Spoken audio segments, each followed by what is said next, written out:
नमस्कार दोस्तों, स्वागत है आपका इस YouTube channel Sarvan GS classes में। कैसे हैं आप सब? ठंड थोड़ी सी बढ़ गई है और आप लोग जो है कि अब ठंडी में मस्ती से कंबल में घुस करके और एकदम तैयारी कीजिए मस्ती से और अपना सिलेबस में कंटिन्यू लगे रहिए। ठीक है, आपका मूल उद्देश्य है सिलेबस कंप्लीट करना। ठीक है, आपका सिलेबस कंप्लीट, आप इस बीपीएससी के क्षेत्र के बादशाह बन जाएंगे फिर। ठीक है, चलिए, तो ठंड में बच करके ही रहना है, स्वास्थ्य का भी ध्यान रखना है। पहले स्वास्थ्य फिर पढ़ाई, और आपका स्वास्थ्य अच्छा रहेगा तो फिर सब चीजें अच्छी रहेगी, और आपका स्वास्थ्य ही ठीक नहीं रहेगा तो फिर कुछ भी अच्छी नहीं रहेगी। इसीलिए अपना स्वास्थ्य को भी बचाए रखना है। ठंड थोड़ी सी बढ़ गई है और ज्यादा मतलब कि इधर उधर करने की जरूरत नहीं है। आप लोग कान में और इन सब चीजों में ध्यान देंगे। ठीक है, पैर में जूता लगा करके रहेंगे ताकि ठंडी का प्रकोप बहुत ये होता है। ठीक है, अगर किसी को ठंड लग जाए, आज मेरा एक छात्र को ठंडी लग गई, ठीक है, तो वो मतलब थोड़ा सा परेशानी में है। इसीलिए आप लोगों को विशेष सूचना दे दिए कि अब ठंड थोड़ी सी बढ़ गई है, आप लोग इसमें विशेष ध्यान देंगे। ठीक है, और अपना ख्याल रखेंगे। चलिए, क्योंकि सबसे पहले स्वास्थ्य है दोस्तों, उसके बाद सारा चीजें, इसलिए मैं आज से मतलब थोड़ा सा स्वेटर वेटर लगा लिया हूँ। ठीक है, तो मतलब आप लोगों का जिम्मेवारी है मेरे पास कि प्रतिदिन कंटिन्यू क्लास देना है।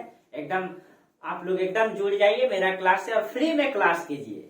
ठीक है, बीपीएससी का क्लास एकदम फ्री में कीजिए और सबको जरूर शेयर कीजिए इस वीडियो को, ताकि पूरा फैले, फ्री में सब कोई क्लास करे। ठीक है, और बेहतरीन क्लास, नोट्स भी लीजिए, कहीं भी दिक्कत नहीं। ठीक है, कहीं भी दिक्कत नहीं। मेरा उद्देश्य बस इतना है कि हर व्यक्ति के पास जो नहीं पढ़ पाता है उनके पास शिक्षा पहुंचे, बीपीएससी का तैयारी करे। ठीक है, बस कुछ भी और कुछ भी नहीं है। ठीक है, उसके बाद मैं भी अध्ययन करता हूँ तो मुझे भी बेनिफिट होती है। चलिए, पिछले क्लास में हम लोग पढ़ रहे थे मोदी प्रशासन के बारे में, और हम लोग पढ़ लिए थे न्याय प्रशासन, गुप्त प्रशासन, सैन्य प्रशासन, न प्रांत प्रशासन, केंद्रीय प्रशासन, इन सब चीजों को हम लोग पढ़ लिए थे। आज हम लोग पढ़ेंगे मौर्यकालीन अर्थव्यवस्था के बारे में कि मौर्यकालीन अर्थव्यवस्था कैसी थी, किस तरीके से संचालित होती थी मौर्यकालीन में अर्थव्यवस्था। अगर वर्तमान परिप्रेक्ष्य में देखा जाए दोस्तों, तो वर्तमान में जो अर्थव्यवस्था है वो उसका 3 आधार है: प्राथमिक क्षेत्र, द्वितीयक क्षेत्र, तृतीयक क्षेत्र। जिसको प्राथमिक क्षेत्र, द्वितीयक क्षेत्र, सेवा क्षेत्र भी कहा जाता है तृतीयक क्षेत्र को। ठीक है, तो देखिए, अगर वर्तमान में देखा जाए तो अर्थव्यवस्था के कितने प्रकार हैं, तो वर्तमान में 3 प्रकार हैं। ठीक है, वर्तमान में सेवा क्षेत्र भी है। ठीक है, उस समय सेवा क्षेत्र उतने विकसित अवस्था में नहीं थी। तो वर्तमान में प्राथमिक क्षेत्र, जिसको प्राथमिक क्षेत्र में मतलब क्या होता है, डायरेक्ट उत्पादन करे, यानी कि कृषि करना। ठीक है, और कृषि में मान लीजिए गेहूं उपजाए तो गेहूं को प्यूरिफाई करके आटा बनाना उद्योग में आ जाएगा, तो उसको हम कहेंगे द्वितीयक क्षेत्र। ठीक है, द्वितीयक क्षेत्र। तो जैसे द्वितीयक क्षेत्र में वाणिज्य व्यापार हो जाएगा, ठीक है, उद्योग हो जाएगा, व्यापार हो जाएगा, उद्योग हो जाएगा, ये द्वितीयक क्षेत्र में आएगा। तृतीयक क्षेत्र में सेवा क्षेत्र को रखते हैं हम लोग, इसको तृतीयक क्षेत्र भी आप कहिए। सेवा क्षेत्र में मान लीजिए सिनेमा हॉल में आप फिल्म देखने जाते हैं, थिएटर, सिनेमा हॉल। ठीक है, सिनेमा हॉल। ठीक है, आप होटल में जाते हैं, ठीक है, होटल में, ठीक है, यहाँ आपको क्या मिलती है, सुविधाएं मिलती है, सेवा मिलती है पैसा के बदले, क्या, तो उसको तृतीयक क्षेत्र में। तो मौर्य काल में तृतीयक क्षेत्र का विकास तो था नहीं। मौर्य काल में अर्थव्यवस्था का मुख्य आधार कृषि था, प्राथमिक क्षेत्र था। द्वितीयक क्षेत्र उद्योग तो था, बड़ी मात्रा में ही था, लेकिन निर्यात नहीं होता था। उससे जो है कि मतलब उद्योग क्षेत्र से मतलब जो मौर्य साम्राज्य को इनकम नहीं होता था। उद्योग क्षेत्र विकसित तो था, लेकिन उनका मतलब कि व्यापार होता था, द्वितीय क्षेत्र में व्यापार होता था, लेकिन उद्योग भी विकास था। लेकिन उद्योग का विकास तो था, लेकिन उससे क्या कहते हैं कि अर्थव्यवस्था में लाभ नहीं होता था। अभी चर्चा करते हैं क्यों। ठीक है, तो चलिए, मौर्यकालीन अर्थव्यवस्था का मुख्य आधार क्या था दोस्तों, कृषि था। ठीक है, जिसको हम लोग प्राथमिक क्षेत्र में रखते हैं। तो हम लोग कृषि का ही मुख्य रूप से चर्चा करेंगे। ठीक है, कि मौर्य काल में कृषि। ठीक है, कृषि, अगर हम लोग कृषि को देखते हैं, कृषि के लिए हम लोग क्या क्या पढ़ेंगे, तो सब चीजों को हम लोग डिटेल से चर्चा करेंगे, ताकि आपको दोस्तों एक कॉन्सेप्ट के साथ साथ बेहतर नॉलेज भी मिल पाए, आप बीपीएससी में अच्छा रिटन स्किल कर पाए। ठीक है, बस आप हमसे जुड़े रहिए। ठीक है, कंटिन्यू कुछ ना कुछ नया चीजें देते रहेंगे आप लोगों को। ठीक है, बस आप लोग सपोर्ट कीजिए, फिर हम आपके साथ हैं और आप भी मेरे साथ रहिए। ठीक है, तो कृषि में हम लोग क्या क्या देखेंगे, देखिए कृषि में हम लोग क्या क्या देखेंगे। सबसे पहले तो कृषि का स्वरूप कैसा था। कृषि मतलब भूमि में किया जाता था, भूमि का क्या कितना प्रकार था। ठीक है, अनाजों का कितना प्रकार था, सिंचाई का क्या साधन था, कृषि में तो यही हम लोग पढ़ते हैं। ठीक है, तो हम लोग देखिए क्या क्या पढ़ेंगे। कृषि का स्वरूप कैसा था। ठीक है, स्वरूप को पढ़ेंगे, कृषि का स्वरूप को पढ़ेंगे। ठीक है, कृषि में भूमि में उपजाई जाती थी तो भूमि का प्रकार कितना था, भूमि का प्रकार। ठीक है, उसके बाद फसल का कितना प्रकार था, फसल का प्रकार, ये भी हम लोग देखेंगे, फसल का प्रकार। उसके बाद फसल का प्रकार के बाद जो है भूमि का प्रकार, फसल का प्रकार। उसके बाद सिंचाई के साधन,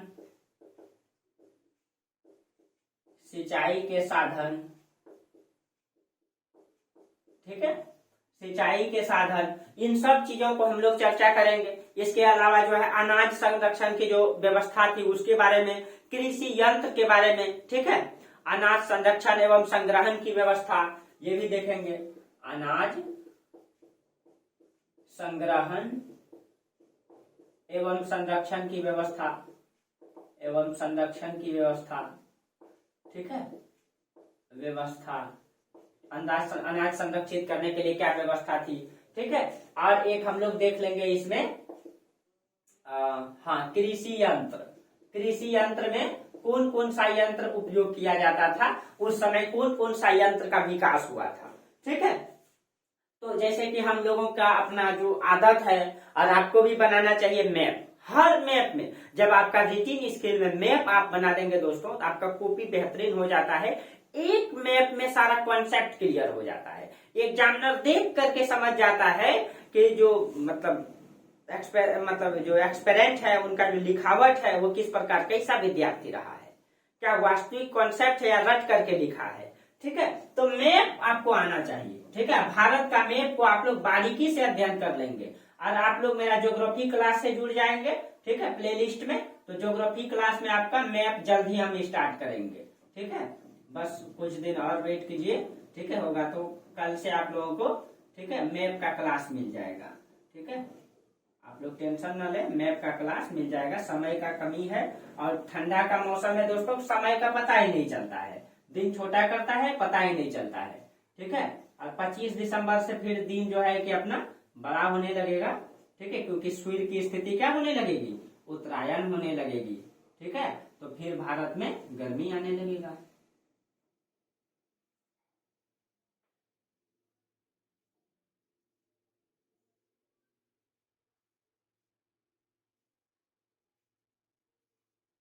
चलिए, ये आपका मैप हो गया। ठीक है, और इधर आपका अपना प्यारा पड़ोसी मुल्क जो उस समय नहीं था, क्या नाम है इसका, पाकिस्तान। ठीक है, हाँ, वर्तमान में दोस्तों मतलब जो अरुणाचल प्रदेश का तवांग क्षेत्र में जो झड़प हुआ है ना भारतीय सैनिक और चीनी सैनिक के बीच, यहाँ पे पड़ता है आपका तवांग। देखिए ये जो आपका निकला हुआ हिस्सा हम बनाए हैं ना, यही है आपका तवांग का क्षेत्र। यहीं पे वहां का सैनिक इसी में ताड़ घेर रहे थे, इसी में आगे बढ़ करके। ठीक है, उसी में झड़प हुआ है। तो उसमें माना जाता है कि जहां तक रिपोर्ट के अनुसार, आप लोग वीडियो भी देखे होंगे। ठीक है, कि भारतीय सैनिक ने मतलब कि बढ़ चढ़ करके एकदम चीनी सैनिकों को खदेड़ दिया और चीनी सैनिक अधिक घायल हुए, भारतीय सैनिक लगभग 5 कुछ घायल हुए। लेकिन चीनी मतलब बेदरंग तरीके से उनको पीटा गया। भारतीय नौजवान को सैल्यूट है। ठीक है मेरा, ठीक है, कि देश की मतलब बॉर्डर पे रह करके हमारे देश की रक्षा करते हैं। ठीक है, तो उस प्रकार से जिम्मेवारी पूर्वक, और हम लोगों का भी जिम्मेवारी है दोस्तों, हम लोगों का भी कर्तव्य है दोस्तों कि इस देश की रक्षा के लिए हमेशा कर्तव्यनिष्ठ तरीके से मेहनत करते रहें और इस देश को वही देश बनाए जो मौर्य साम्राज्य का देश रहा है। क्या, तो चलिए ईमानदारी से मेहनत करना है और एक न एक दिन ईमानदार ही जीतता है, सच ही जीतता है। इसीलिए ईमानदारी पूर्वक मेहनत करें और ईमानदारी से कमाने की चेष्टा रखें। जिंदगी में कभी तकलीफ नहीं होगा दोस्तों।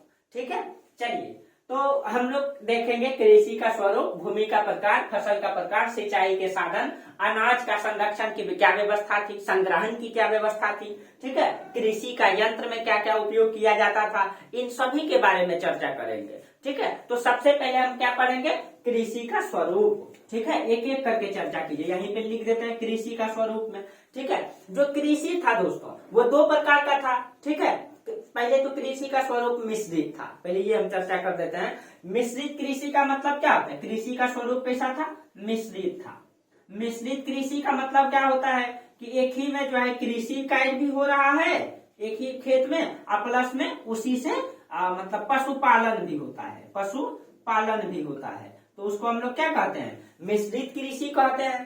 ठीक है, कहा जाता है कि मौर्य काल में जो है कृषि की व्यवस्था जो है मिश्रित थी, क्योंकि पशुपालन के साथ साथ कृषि कार्य भी किया जाता था। और मौर्य काल में कहा जाता है कि पशुपालन को बढ़ावा दिया गया था। और आपको पता है, बताए भी थे पिछले क्लास में कि अशोक ने पशु हत्या पर क्या किया था, प्रतिबंध लगा दिया था। और मौर्य काल में देखा जाता है कि भेड़, गाय, भैंस, बकरी, इन पशु पालने की पद्धति चल रहा था, जो आज भी हमारे समाज में चलता है। वो परंपरागत जो ढोते आ रहे हैं उसी समय से ये चल रहा है। ठीक है, उसी समय से चल रहा है, जो प्राचीन काल से है। ठीक है, और पशुपालन में, ठीक है, जो पशुपालक होता था दोस्तों, जो पशु पालने वाला होता था उसको गोपालक कहा जाता था। ठीक है, उसको गोपालक कहा। ऐसे ग्वाला होता है मतलब गाय पालने वाला, लेकिन यहाँ पे पशु पालने वाला के लिए गोपालक शब्द का प्रयोग किया गया है। ठीक है, ठीक है, अब देखिए तो मतलब कि कृषि का स्वरूप कैसा था, मिश्रित था, यानी कि कृषि को जो है फसल के साथ साथ जो है कृषि कार्य भी किया जाता था, तो उसको मिश्रित कृषि कहते हैं। आप लोग बचपन में भी पढ़ते होंगे, जैसे हम लोग 6-7 क्लास में सामाजिक, आर्थिक, राजनीतिक जीवन में पढ़ते थे। ठीक है, तो आप बचपन में याद आ जाता है, इन सब चीजों को पढ़ते हैं तो क्या। चलिए, उसके बाद भूमि का प्रकार, तो पिछले क्लास में भी आप लोगों को बताए थे कि ये जो भूमि है, ठीक है, भूमि का जो प्रकार है ये 2 प्रकार का था। एक तो आपका जो है कि राजकीय भूमि न, जो सरकारी भूमि होती थी, राजकीय भूमि, और दूसरा क्या होता था, किसान भूमि, किसान भूमि। ठीक है, किसान भूमि। देखिए, ये जो राजकीय भूमि है इसको क्या कहा जाता था, सीता कहा जाता था। ठीक है, राजकीय भूमि को सीता, और इसका जो प्रमुख होता था उसको सीताध्यक्ष कहा जाता था। क्या कहा जाता था, सीताध्यक्ष कहा जाता था। और इसमें आपको बताए थे, इसमें दास भी काम करता था। ठीक है, इसमें जो है कैदी भी काम करता था, इसमें शूद्र भी काम करता था। ठीक है, शूद्र भी काम करता था, इसमें किसान भी काम करता था। और जो किसान भूमि होता था ये इसमें सिर्फ किसान अपना काम करता था। और आपको बताए थे मौर्य काल में दास को, कैदी को, शूद्र को, ठीक है, अर्थव्यवस्था से जोड़ा गया, क्योंकि कौटिल्य हमेशा अर्थव्यवस्था के विकास की बात करता है दोस्तों। इसीलिए ठीक है कि किसान को मतलब कि भूमि से जो है दास को, कैदी को भी जोड़ा गया।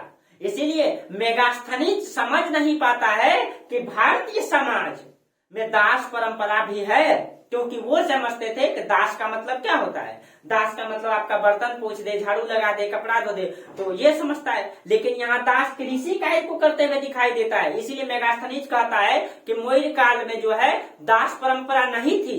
इसका मतलब वो भारतीय समाज को सही से नहीं समझ पाए। ठीक है, तो देखिए, तो राजकीय भूमि और मतलब कि किसान भूमि, 2 प्रकार की भूमि होती थी। ठीक है, और किसान मतलब जो राजकीय भूमि होता था, ठीक है, इनका जो है कि प्रमुख होता था वो सीताध्यक्ष होता था, जो सीता कहलाता। ठीक है, और देखिए यहाँ पे जो मतलब जो राजकीय भूमि होती थी इसमें जो टैक्स देना पड़ता था 1/6 देना पड़ता था।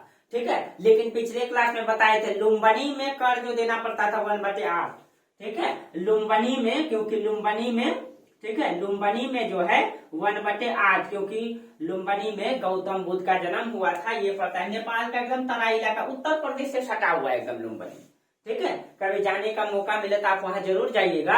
वहां पे जो है ना जो गौतम बुद्ध रहते थे उनका जो 3 महल बनाया गया था राजा शुद्धोधन द्वारा, शीतकालीन महल, ग्रीष्मकालीन महल और वर्षा काल का महल, तीनों महल का प्रमाण मिला है वहां, जहां गौतम बुद्ध बचपन बिताए थे अय्याश तरीके से। ठीक है, तो उनको बाद में लग गया था कि ये जिंदगी जो ये दिखाई देता है दोस्तों, ये जो हमारा समाज जो चकाचौंध दिखाई देता है, इसका वास्तविक स्वरूप ये नहीं है दोस्तों। वास्तविकता कुछ और है, जिसको गौतम बुद्ध समझ चुके थे।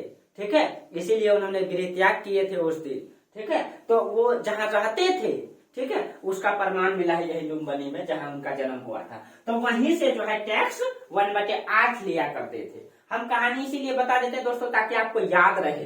ठीक है, आपको याद रहे। ठीक है, कुछ भूमि ऐसी थी जिससे टैक्स नहीं लिया जाता था। ठीक है, जिस पर जो है कि कर नहीं लगाया जाता था, उसको जो है उद्बलिक भूमि कहा जाता था या परिहार भूमि कहा जाता था। आप लोग लिख लेंगे। ठीक है, उद्बलिक भूमि, उद्बलिक भूमि या फिर परिहार भूमि कहा जाता था, परिहार भूमि कहा जाता था। ठीक है, इससे जो है कर नहीं वसूला जाता था। ठीक है, कर नहीं वसूला जाता था, यह ऐसी भूमि थी। ठीक है, जैसे जो बौद्ध भिक्षु को दे दिए, ठीक है, दान में दिया गया भूमि, उससे भी टैक्स नहीं वसूला जाता था। ठीक है, तो मौर्य काल में अर्थव्यवस्था का मुख्य आधार ही था कृषि, इसीलिए कृषि को जो है व्यवस्थित तरीके से विकसित किया गया था दोस्तों। ठीक है, ताकि अधिक से अधिक कृषि से लाभ कमाया जा सके। यहाँ तक कि शूद्रों को कृषि कार्य से जोड़ा गया, यहाँ तक कि मतलब दासों को जोड़ा गया। ठीक है, तो ये दिखाई देता है कि कहीं कहीं मौर्य साम्राज्य अर्थव्यवस्था पे ज्यादा ध्यान दिए थे। थोड़ा सा चर्चा करते हैं कि जो राजकीय नियंत्रण था वो किस किस क्षेत्रों में राजकीय नियंत्रण था। ठीक है, राजकीय नियंत्रण किस किस क्षेत्रों में था, इसको मिटा देते हैं एक एक करके। राज्य जो है अपना नियंत्रण कहाँ कहाँ रखता था। ठीक है, तो राजकीय नियंत्रण कहाँ कहाँ था, नियंत्रण। ठीक है, देखिए जितना भी जो साम्राज्य में जितना खनिज क्षेत्र था, आपको पता है कि अब बिहार का जो ये छोटा नागपुर का क्षेत्र है, पहले बिहार का हिस्सा था, अब झारखंड में चल गया। ठीक है, छोटा नागपुर का क्षेत्र है, खनिज संसाधन की दृष्टि से बहुत महत्वपूर्ण है, खास करके कोयला। और आपका उड़ीसा जो है लौह अयस्क के लिए, ठीक है, कर्नाटक लौह अयस्क के लिए। ठीक है, हालांकि कोयला भी है, लेकिन प्रमुख रूप से अगर देखा जाए तो और ये तो आपका जो मगध का जो बगल का इलाका है छोटा नागपुर, यहाँ पे बड़ी मात्रा में खनिज संसाधन प्राप्त हुआ। ठीक है, तो और उस समय कोयला का प्रमाण तो नहीं मिलता है दोस्तों, लेकिन लोहा का सर्वप्रथम जो आविष्कार किया गया यही छोटा नागपुर के आसपास में किया गया था। ठीक है, क्योंकि सबसे पहला प्रमाण इसी आसपास में दिखाई देता है। ठीक है, तो राजकीय नियंत्रण जो है अपना खनिज क्षेत्र पर राजकीय नियंत्रण होता था। शराब निर्माण में, ठीक है, हथियार निर्माण में, ठीक है, ये जहाजरानी निर्माण में और जंगल क्षेत्र में, इन सब में, ठीक है, राजकीय नियंत्रण यानी कि खनिज क्षेत्र में राज्य अपना नियंत्रण रखता था। ठीक है, खनिज क्षेत्र में अपना नियंत्रण रखता था और जहाज निर्माण में रहता था, जहाज रानी निर्माण में अपना मतलब कि अधिकार रखता था राज्य। ठीक है, शराब निर्माण में, हथियार निर्माण में, शराब निर्माण, ठीक है, शराब निर्माण, हथियार निर्माण, ठीक है, इन सभी में राज्य जो है अपना निर्माण, और जंगल क्षेत्र में भी अपना रखता था, जंगल क्षेत्र, क्योंकि आपको पता है कि इन जंगल क्षेत्र को ही साफ करके चंद्रगुप्त मौर्य का घर लकड़ी का बना हुआ था। उस जंगल को जब साफ किया गया था, कहा जाता है इन क्षेत्रों में बड़े बड़े मोटे मोटे पेड़ हुआ करते थे जो 500-600 वर्षों से पड़ा हुआ था। उसको काट करके मगध साम्राज्य को जो है साम्राज्य बसाया गया था। वही जो लकड़ी प्राप्त हुआ था उसी से जो है चंद्रगुप्त मौर्य ने अपना घर बनाया था। कहा जाता है कि जो अपना उन्होंने आपको बताई गई इसकी संरचना, जो मतलब कि जो बिल्डिंग बनाया गया था, अभी भी लकड़ी का घर का जो प्रमाण मिला है पटना के कुम्हरहार में मिला है।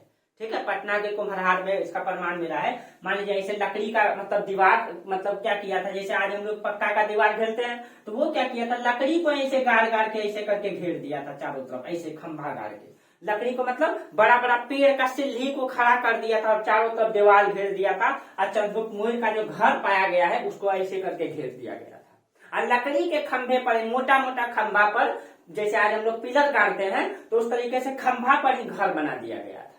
ठीक है, बेहतरीन आलीशान महल बना हुआ था चंद्रगुप्त मौर्य का। ठीक है, उसके बारे में चर्चा। तो जंगल क्षेत्र में इसी का अधिकार था, और जंगल में जो बहुत सारे हाथी थे, जो उनका दांत जो कीमती बिकता था, ठीक है, मतलब इस पे भी नियंत्रण था। तो इसीलिए जंगल क्षेत्र पे नियंत्रण था, क्योंकि जंगल क्षेत्र जो है आर्थिक दृष्टि से बहुत ही उपयोगी था। ठीक है, नमक में, याद रखिएगा, नमक निर्माण, आपको पता है समुद्र तक इनका विस्तार था, तो नमक का जो निर्माण होता था इसमें भी राज्य अपना नियंत्रण रखता था। ठीक है, ये सारे चीज पर राज्य खुद अपना नियंत्रण, अपना कंट्रोल रखता था। ठीक है, क्योंकि ये आर्थिक दृष्टि से बहुत ही क्या था, ये आर्थिक दृष्टि से बहुत ही महत्वपूर्ण था। ठीक है, चलिए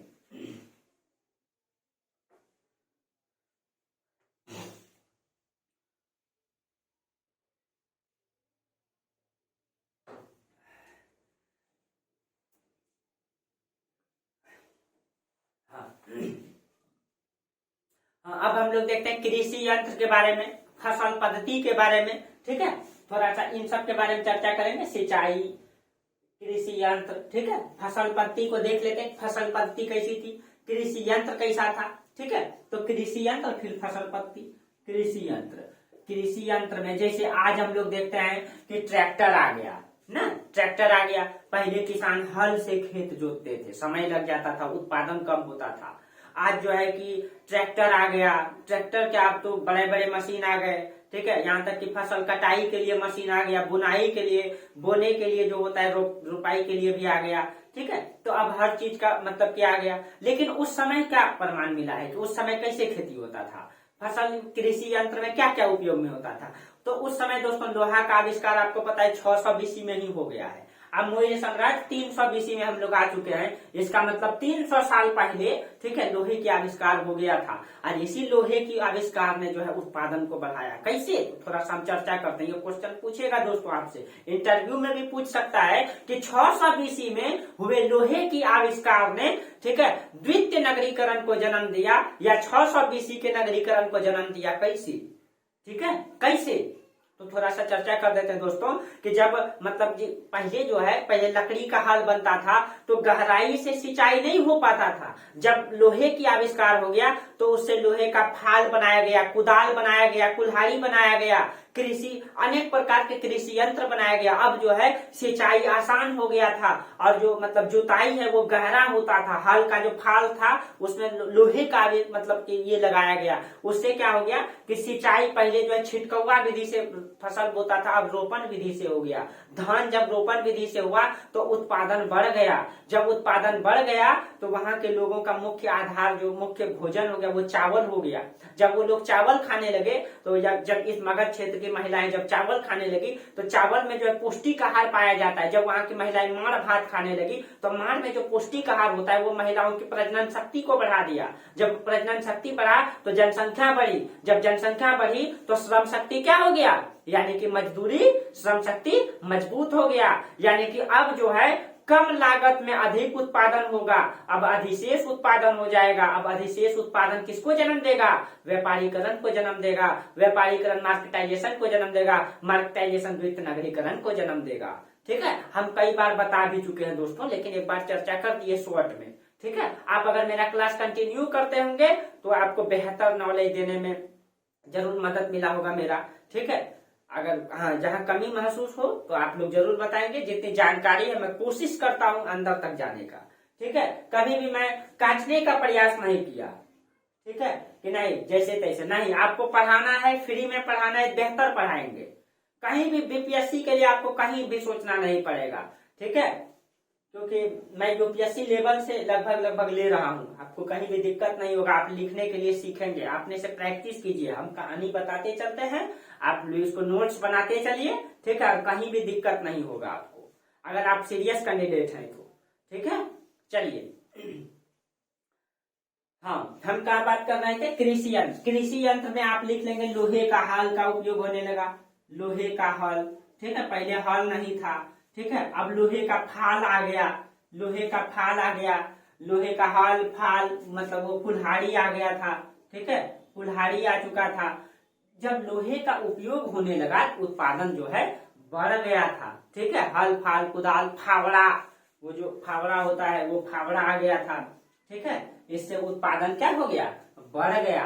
ठीक है, मौर्य काल में कौटिल्य के अर्थशास्त्र से पता चलता है कि ऐसी भूमि जो वर्षा पर निर्भर थी, कुछ ऐसी भूमि थी दोस्तों, जैसे कि सिंचाई के लिए तो नहर का निर्माण किया गया था, अभी सिंचाई पद्धति में चर्चा करेंगे। ठीक है, सिंचाई के साधन में कुछ नहर का भी प्रमाण मिलता है, झील का भी प्रमाण मिलता है, ठीक है। लेकिन मोहित काल में कुछ ऐसे भूमि थे जो सिर्फ और सिर्फ मतलब कि सिंचाई पे वर्षा पे निर्भर होता था। तो उस भूमि को उदेव मात्रक भूमि कहा गया है। जो भूमि जो है वर्षा पे निर्भर होती थी उसको क्या कहा जाता था? उदेव मात्रक भूमि। लिख लेंगे आप लोग, उदेव मात्रक भूमि। ऑब्जेक्टिव में पूछ सकता है, ठीक है। ये भूमि किस पे निर्भर होती थी? वर्षा पर। देखिए दोस्तों, आज हमारा देश भले ही टेक्नोलॉजी में बहुत आगे है, ठीक है, लेकिन आज भी, ठीक है, प्रकृति पर हम निर्भर हैं और पूर्ण रूप से निर्भर। प्रकृति ही तय करती है कि हमारी वेशभूषा, हमारा खान पान, हमारा रहन सहन, हमारा पहनावा क्या होगा।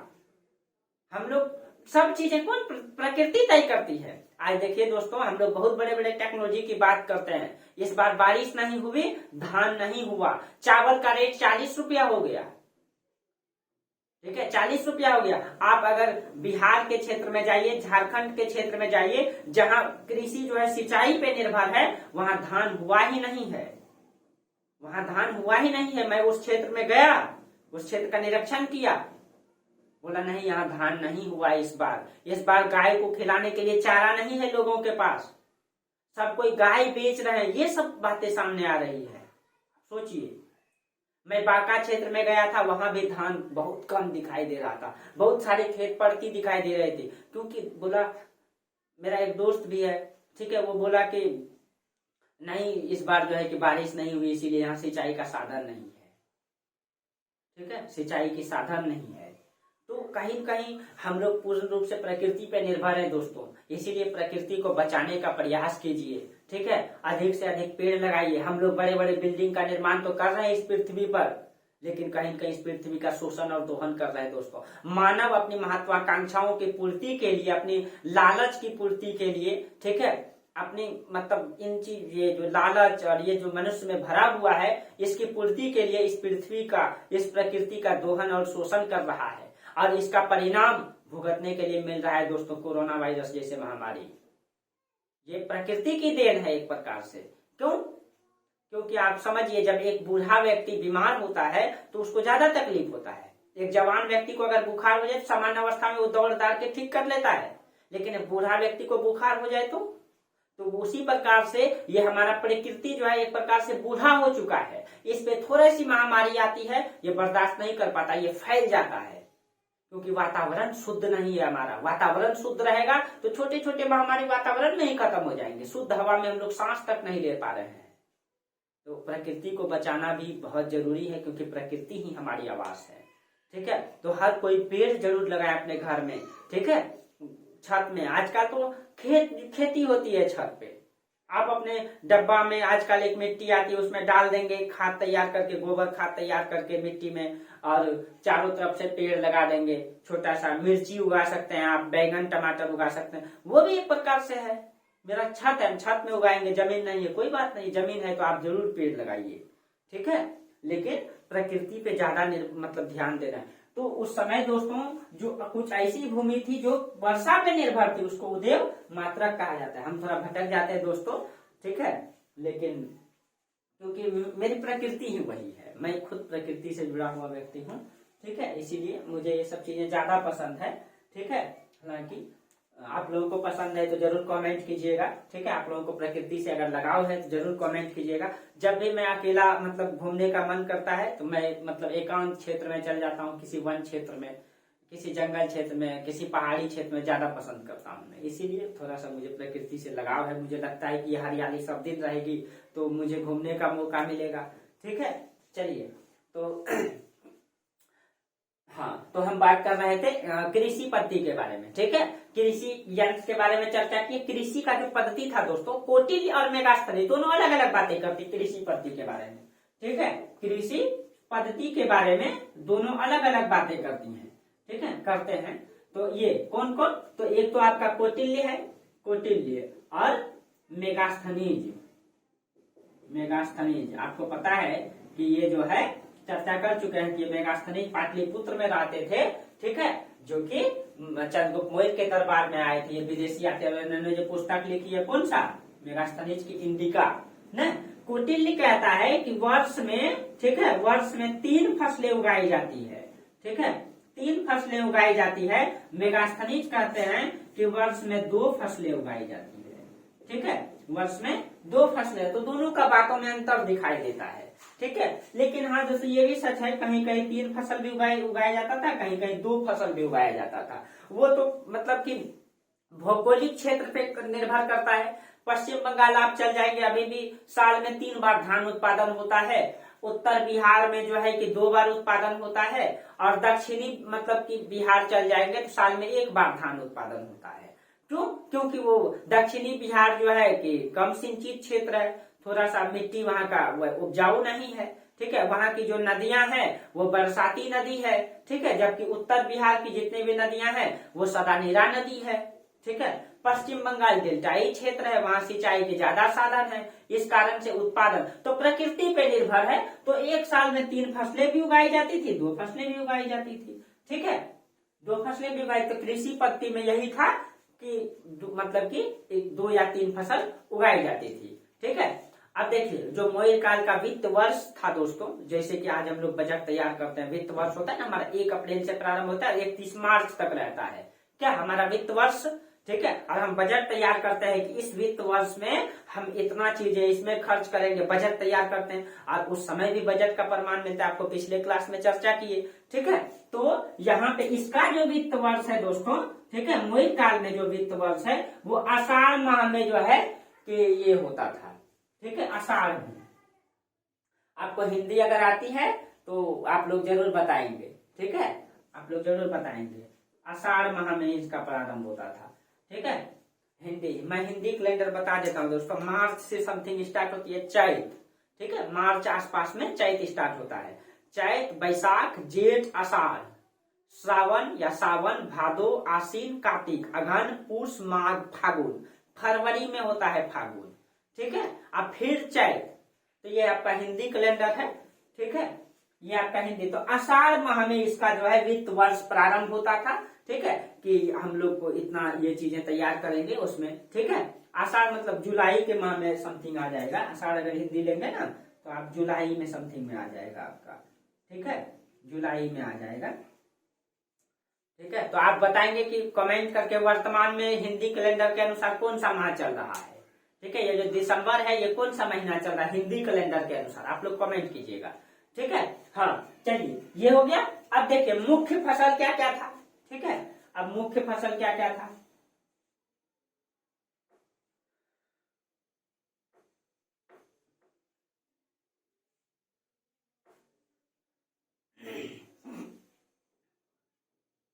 जब कोई भी चीज को कॉन्सेप्ट से पढ़ते हैं दोस्तों तो मजा आ जाता है पढ़ने में, और पढ़ाने में भी मजा आता है, ठीक है।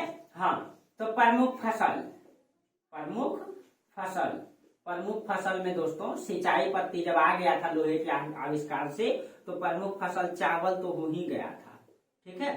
चावल तो यहाँ दिखाई देता है, गन्ना का प्रमाण मिलता है, ठीक है, चावल है, गेहूं का प्रमाण मिलता है लेकिन कम मात्रा में गेहूं है, ठीक है। चावल है, गेहूं है लेकिन चावल की तुलना में कम है। ईख है, मूंग है, चना है, ठीक है।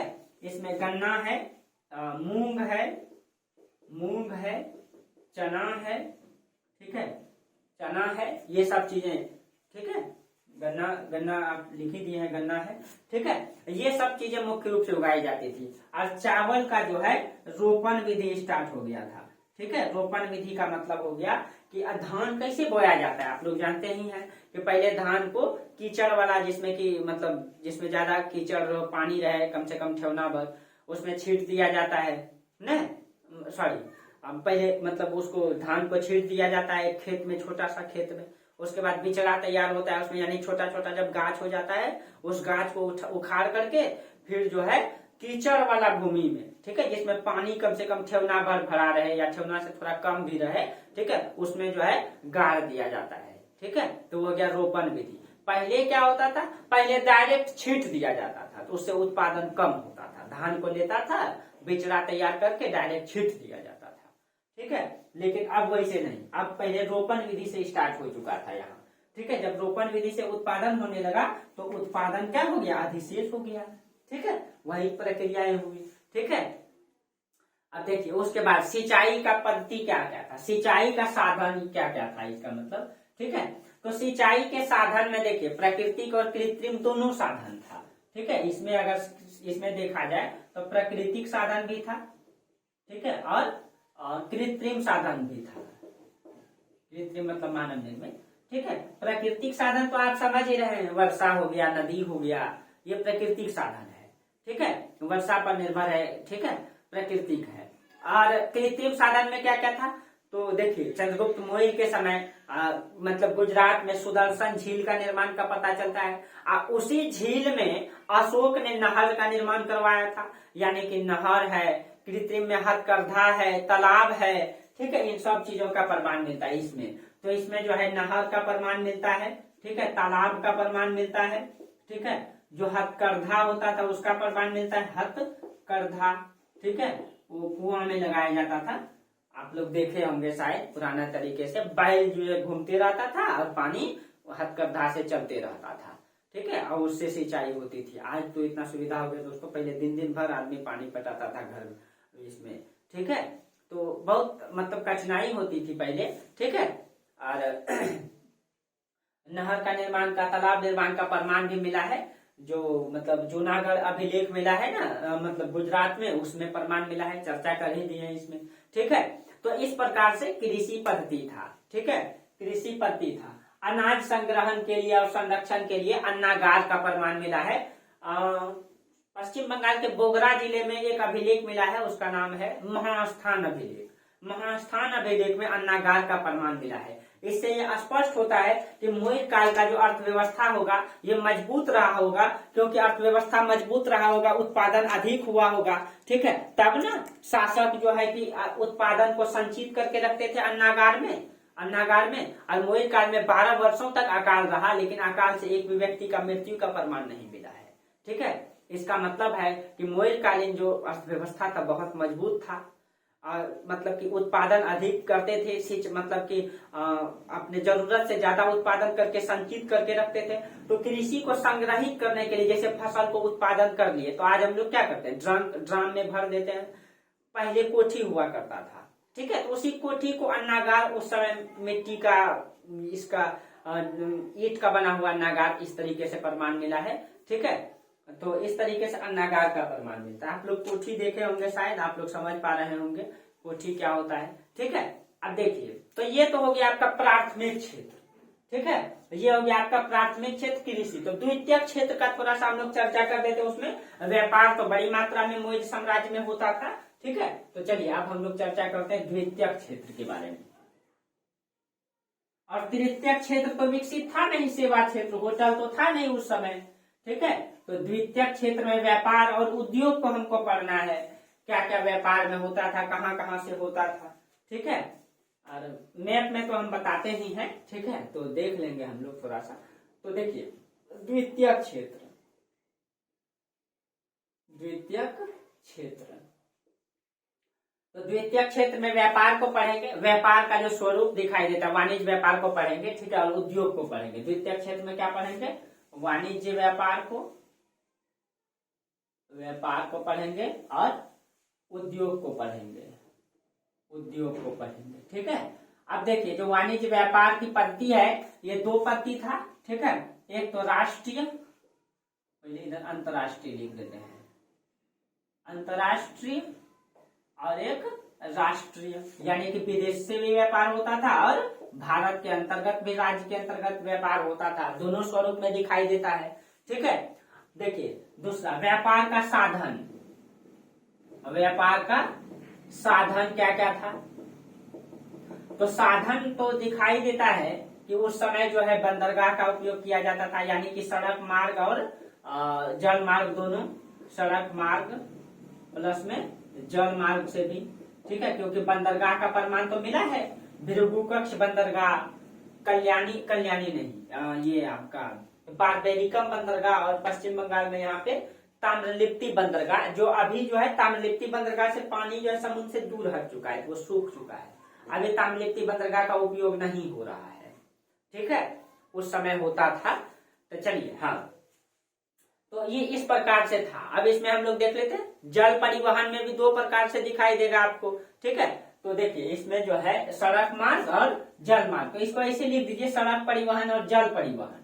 और जल परिवहन भी दो प्रकार से दिखाई देगा, इसमें आपको नदी का भी उपयोग होगा और इसमें आपका बंदरगाह का भी उपयोग होगा, यानी समुद्र का, ठीक है, बंदरगाह का भी उपयोग होगा, ठीक है। और सड़क मार्ग में भी कई सारे सड़क का प्रमाण मिला है, अभी हम आपको बता देंगे सड़क मार्ग के बारे में, ठीक है। अब देखिए जो अंतर्राष्ट्रीय व्यापार होता था, अंतर्राष्ट्रीय व्यापार के बारे में आपको बताए थे कि उस समय जो अंतर्राष्ट्रीय व्यापार था, अंतर्राष्ट्रीय व्यापार में कहा जाता है जो बिक्री कर था ना, ठीक है, राष्ट्रीय और अंतर्राष्ट्रीय व्यापार, अंतर्राष्ट्रीय में मिस्र से होता था, यूनान से होता था, सीरिया से होता था, ठीक है, इन सब देशों से प्रमाण मिला है, ठीक है। तो यूनान से होता था, यूनान मतलब सिकंदर का देश, मिस्र से होता था, ठीक है, अफ्रीका का मिस्र का क्षेत्र, ठीक है, मिस्र की सभ्यता जो प्राचीन सभ्यताओं में से एक है, यूनान में सीरिया से प्रमाण मिला है, उन क्षेत्रों से, ठीक है, प्रमाण मिला, अरब क्षेत्रों से मतलब कि व्यापार होता था, इन क्षेत्रों से अंतर्राष्ट्रीय व्यापार दिखाई देती है, ठीक है। और इस अंतर्राष्ट्रीय व्यापार से जो टैक्स लिया जाता था ये 10% कर लिया जाता था, ठीक है। अगर व्यापारी विदेशी व्यापारी आते थे तो उसको 10% टैक्स देना पड़ता था, जबकि राष्ट्रीय कर में जो है 5% टैक्स देना पड़ता था। और कहा जाता है कि राष्ट्रीय कर में अगर कोई गलती करता था, यानी कि चोरी करने का प्रयास करता था, छल करने का प्रयास करता था, कहा जाता है उसको मृत्यु दंड का प्रावधान दिया जाता था, ठीक है, क्योंकि मुगल साम्राज्य में ईमानदारी, ठीक है, हर तरीके से लागू। तो राष्ट्रीय कर में अगर कोई चोरी करने का प्रयास करता था तो उसको मृत्यु दंड का प्रावधान था दोस्तों, ठीक है, सोचिए। अब देखिए उसके बाद मतलब कि नदी, यहाँ पे हम देखिए सड़क मार्ग और जल मार्ग। तो पहले जल मार्ग चर्चा कर लेते हैं। जल मार्ग में देखिए बंदरगाह और नदी। तो भारत में आपको पता है यहाँ पे देखिए ये गंगा नदी, ठीक है, अभी वर्तमान में मतलब नवगम तो है दोस्तों, लेकिन कहीं कहीं पुल बना दिया गया है, ठीक है। ये आपका गंगा नदी है जो पूर्ण रूप से नवगम में दिखाई देता है। ये जो है पूरब से पश्चिम में जोड़ने का काम करती थी, ठीक है, तो इसका उपयोग बड़ी मात्रा में होता था। उसके बाद यहाँ पे आपका सिंधु नदी, ठीक है, सिंधु नदी से जो है व्यापार होता था, बड़ी बड़ी नदियां जो थी, ठीक है। दक्षिण में आपका गोदावरी नदी, कृष्णा नदी और कावेरी नदी, ठीक है।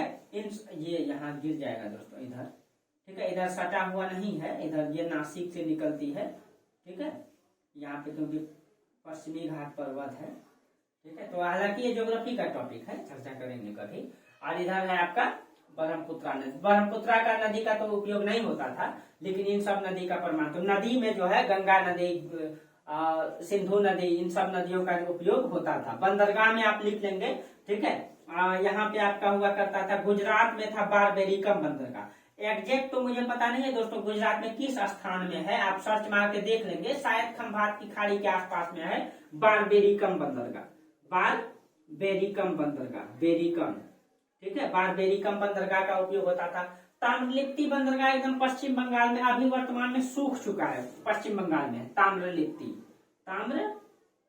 बंदरगाह, ठीक है, बारबेरिकम, ताम्रलिप्ति और भृगु कक्ष बंदरगाह, ये भी गुजरात में था, भृगु कक्ष बंदरगाह, ठीक है। इन बंदरगाहों का प्रमाण मिला। इन 3 बंदरगाहों का मौर्य काल में सबसे बड़ी मात्रा में उपयोग हुआ था, ठीक है, ताम्रलिप्ति, भृगु कक्ष और बारबेरिकम, ठीक है।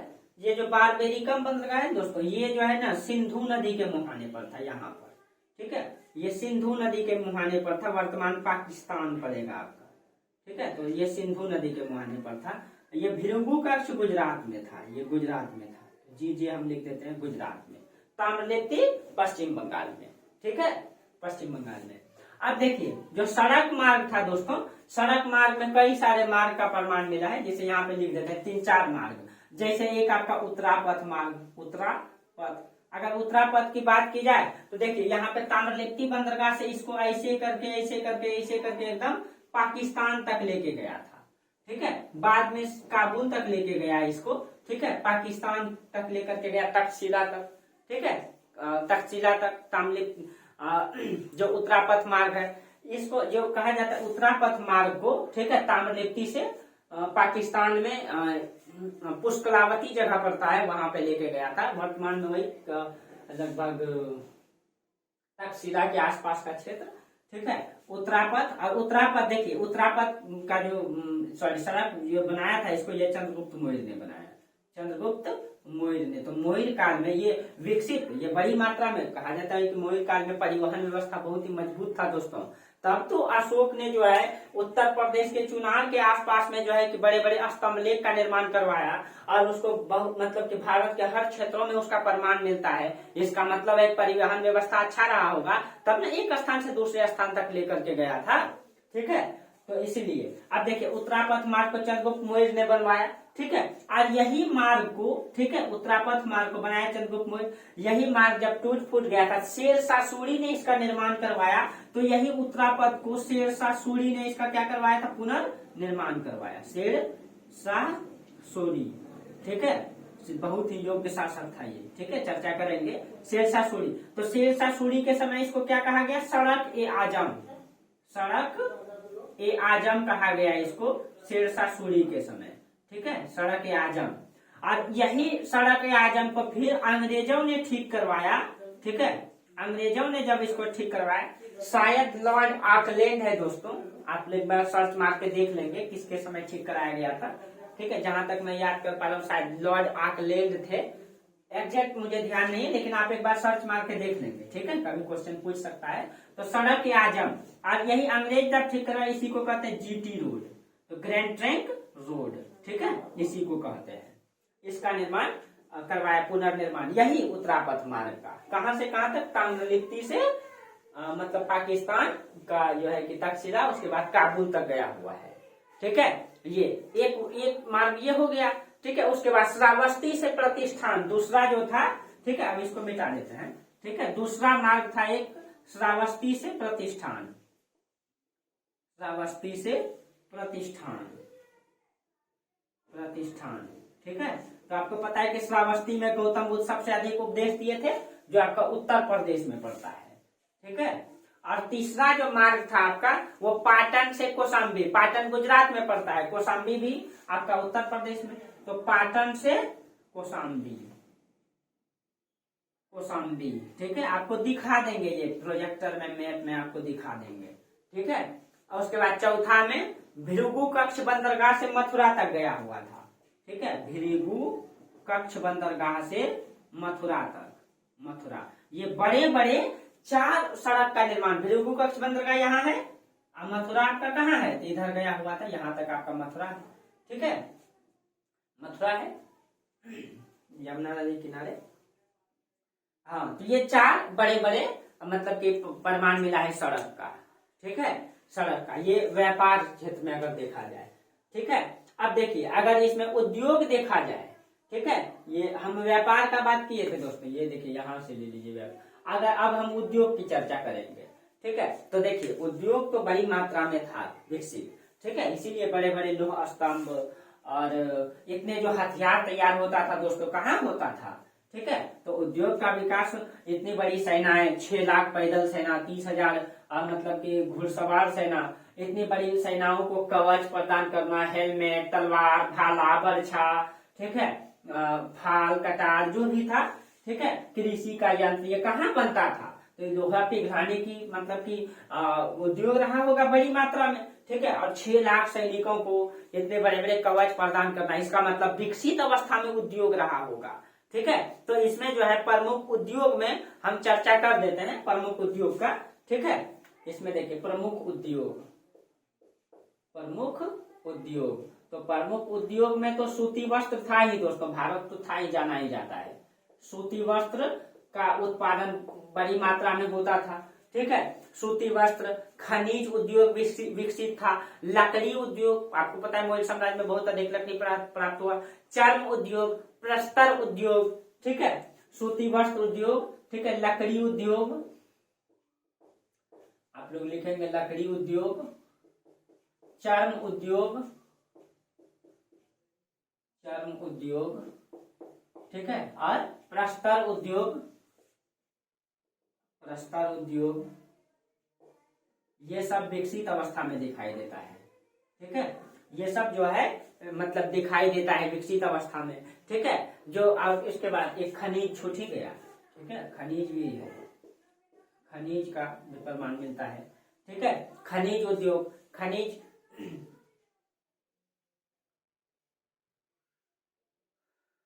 और आप खनिज के बारे में चर्चा भी किए थे, जो खनिज उद्योग यह राज्य के अंतर्गत नियंत्रित होता था।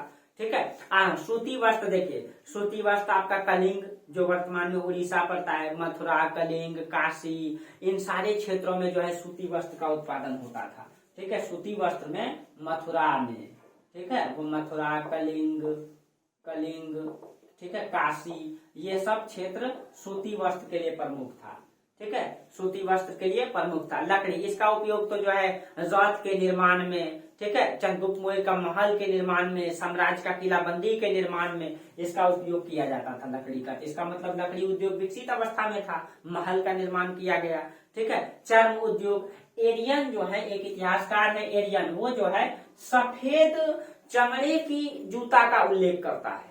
ठीक है। सफेद चमड़ा का जूता, इसका मतलब है कि जूता बनाने की जो कला है वो बेहतरीन रहा होगा।